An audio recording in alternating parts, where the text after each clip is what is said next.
Back to another edition of the Boscov's Berks Jazz Fest Spotlight here on thepeoplechronicles.com. And we have none other than Mike Anderson with us. Hi, Mike. Hi. How you doing, Joe? I am wonderful. Thanks for joining us. You are the Director of Public Relations and Marketing at the Reading Public Museum. I am. That's my full-time gig, as they say in the music business. But I've lots of interest and lots of involvement in other activities as well. There had to be some reason why you are here for Boscov's Berks Jazz Fest, and you're That's connected right. with the museum.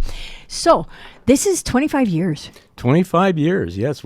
I was in from day one on the planning of it. Day one for the first one. Day, wherever it was. But the first group that got together and said, can we do this? Back in, when was it? 1990, actually, before the 91 was the first official fest. But the planning began the year before. Did you get involved with that group of people to put the Berks Jazz Fest together because of your public relations and marketing expertise? Well, at that time, I was at Anderson Advertising, now called the Anderson Group, which is marketing and brand, communications.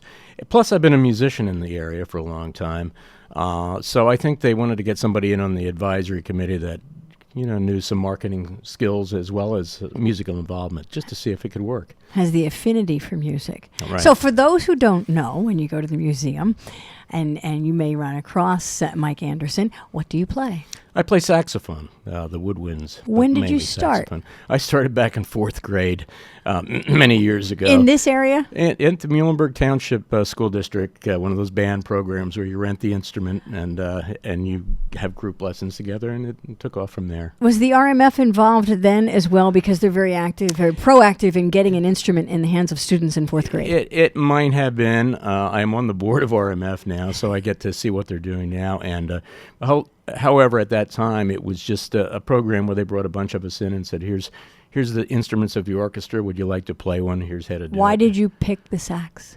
Well, I actually started on clarinet. Oh. I don't know. I think it's because woodwinds. My growing up, my mom used to play big band records constantly all day. The Woody Herman and Benny Goodman and all that. So it sounded like a good idea. And I was able to switch over to saxophone in junior high when they said there was a lack of them in the coming up through the ranks for the stage band and things like that. It was a good move. It's interesting you say a lack of them, because now fast forward to 1990, 91. Mm-hmm. Was jazz a good idea for a fest? For some it was. For some it was doubtful. It was. There were some people and some organizations that didn't think it would work. Why? Why? I don't know. I think that the community had not seen anything like this before. The initial one was a 3-day event.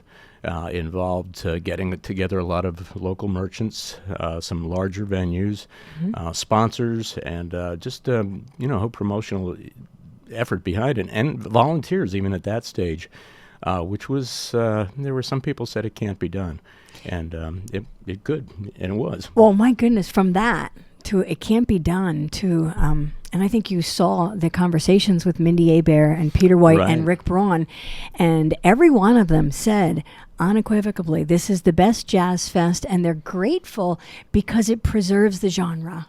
I think so too. It's on so many levels. It's a great fest. For me, in those early stages too, I was able to step in and create the neon-looking logo that they use to this day. Which, I donated it. They got it at a good price, but I put a lot of thought into it. That was the first logo. Yeah, the one that looks like a neon sign, deliberately made to look like that. The little rectangular bar that appears underneath it used to be where it housed the VF Factory Outlet logo, which was the shape of it at that time. They were the initial festival sponsor and jumped on board right away. And it has remained the constant corporate logo, if you will, for 25 years, with minor changes to the way the sponsor is shown either above or below the logo, and the Berks Arts Council's been involved since the beginning, so they're connected with it. But it remains constant.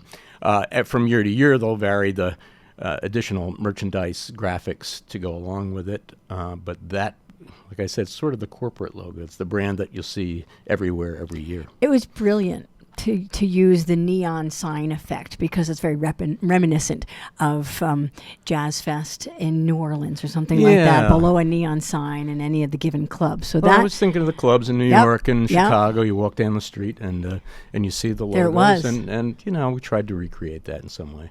Then you revisited that logo 5 years ago, right, for the 20th? For the 20th? Well, I went with something completely different. John asked me to do something special for the 20th.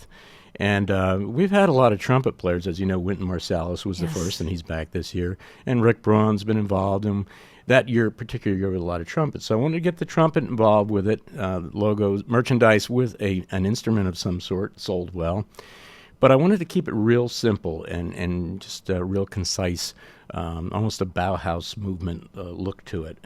That my background is more design with type than it is illustration. So I liked it a lot. It's worked out very well, and it's.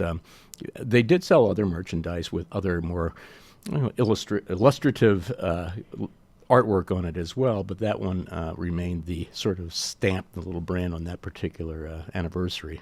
It's interesting when you do all of that work for an anniversary logo. Well, it's not good then the next year. But now it's 5 years later, so you've done something for Boscov's Berks Jazz Fest, this 25th anniversary. The 25th. For this one, I was asked to do it again, and for this one, I really wanted to keep the original neon one intact in some way, but add the 25 to it. And boy, there's a lot happening in it between the Boscov's logo and the Berks Arts Council and the Jazz Fest and the 25. But we were able to do it in a way that kind of commemorated the silver anniversary with sort of a silverized, is that a word? Looking type for the 25, and keeping it in a box and sort of making it a very special identity, which will be used in some of the merchandise. And I believe they're exploring some other, again, more illustrative versions too. But that one kept everything intact, and 25, maybe for the 50th it'll be something similar to that. It is also, and you'll be here for that. I hope so. You may have to wheel me out in a cart or something, but if I'm there, I'll be supporting it for sure. So it is Mike's logo design that you see every time you watch one of these Boscov's Berks Jazz Fest spotlights. What's your favorite of all three? Of all three? Gee, I don't know. I think the 20th anniversary one, for some reason, it wasn't the favorite of everybody, but I just like that sort of simplicity. You like that one? Design. Rick Braun was the first to see it, other than John Ernesto, because we happened to be meeting with him at a bowling alley in the Allentown area, and it just came off the drawing board, so to speak. And Rick says, "I like it." He says, "Of course, because it's a trumpet." Trumpet, that's right. But I just like, the cool thing is, so now I'm involved with playing on stage. Over the last 25 years, I've gone from backstage to front. Berks Horns. The Berks Horns. And, the coolest thing, almost as cool, probably cooler for me, is not only am I playing with all these great musicians, I look around and there's that logo larger than life behind me, and I really like that. This has to feel a lot like your baby then. It is. It has and your logo and it's a great way for me to combine art and music, which are my two passions. When was Berks Horns born, and what was the necessity that brought that about? Well, I had been working backstage, and I knew some of the musicians, but in 2001, I believe it was, John Ernesto, the festival manager, got an email from Greg Karukas, who was coming in to play a show that coming 2002. And he said from time to time he gets a put together pickup horn section together, whereas he provides the charts, sends them in advance, and they run through it for sound check, and you're in the band with them that day, and said, could John hook him up with anybody locally? So John thought of me, and I said, gee, I guess I can do that. And was there a lot of pressure in that? There's a lot of pressure in it for me, because I hadn't, I can read music, but now I really had to read music. And finding a couple of guys that would round out the section, specifically a trumpet player and a trombone player, was part of the challenge. But that turned out to be easier than expected. We got Rob Diener on trumpet, and at the time Bill Miller on trombone, who were playing with Bunch of Funk. Right. So we played for many years. Well, the first year we only did the Greg Karukas thing. But I used that experience to sort of build a resume and proactively contact musicians that I knew were going to be on the fest, and I heard horns on their CDs. So I said, I'd contact them and said, you might remember me from backstage, but we have this horn section who's played with Greg, yada, yada, yada. And now you're all over the fest. We've been doing it all over the fest, and boy, what a great thing that is. You're the personification of what can happen when you pick up an instrument in 4th grade. You never know what avenues you'll travel and what doors that will open. Right. I'll be doing that till my last days here. I love music, and it keeps me young, at least mentally. Before we wrap this up, how has playing with them, I mean, you went from volunteer to design to actually being on stage, playing with these big names. How has that changed you and your experience? What did you get from that? Well, there's a transitional period in between that where I was backstage doing a lot of stage management. So I got to see the personalities of these musicians. And I think playing, not only does that bring my performance level up, because it's like when you play golf or something. If you play with guys and girls that aren't as good as you are, you play worse. You play with people that are better than you are, you play better. So it's brought my playing abilities up. But I have this great respect for the musicians within this genre. They're just the finest people ever. And it's so much fun. It just makes it fun. I've had fun backstage, too, with the crews and the volunteers. I've had fun marketing it. Right now I'm enjoying the on stage as much as anything. We're playing with Mindi Abair this year, and with Nick Coleone, and with the Dance Hall Docs, which we do very often, and it's a lot of fun.